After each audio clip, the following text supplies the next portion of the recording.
Welcome to gossip Raja. हुड photoshoot और bikini में तस्वीरों के लिए मशहूर रही हीरोइन सोफिया हयात अब पूरी तरह धर्म की शरण में आ गई हैं। अब नन बन चुकी सोफिया हयात अपनी पुरानी जिंदगी के बारे में भी ऐसे खुलासे कर रही हैं, जो हर किसी को चौंका रहे हैं। सोफिया ने एक प्रेस कॉन्फ्रेंस कर अपनी जिंदगी के कई राज साझा किए। उन्होंने बताया कि वो कैसे मोह माया में उलझी हुई थी। उन्होंने खूबसूरत दिखने के लिए एक के बाद कई ऑपरेशन कराए। इसमें नाक, चेहरा और ब्रेस्ट का ऑपरेशन भी शामिल है। उन्होंने बताया कि ब्रेस्ट ज्यादा भरी और मादक दिखे, इसलिए उन्होंने सिलिकॉन ट्रांसप्लांट कराया था। अब उन्होंने ये निकलवा दिया है। वो हाथ में सिलिकॉन के टुकड़े लिए हुए थी। वो इतने पर ही नहीं रुकी। सोफिया ने कहा कि मेरे ब्रेस्ट को कई लोगों ने छूना चाहा है।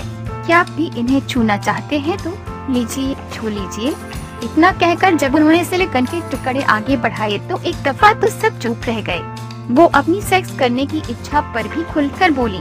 सोफिया ने कहा कि आपको ईश्वर से जुड़ने के लिए अपने शरीर के सुखों को त्यागना पड़ता है।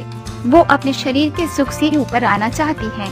अब उनको सेक्स करने की कोई इच्छा नहीं है।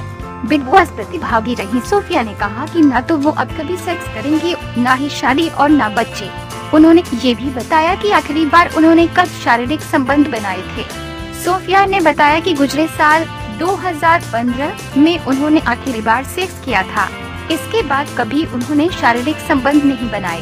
अब कभी सेक्स करना भी नहीं चाहती।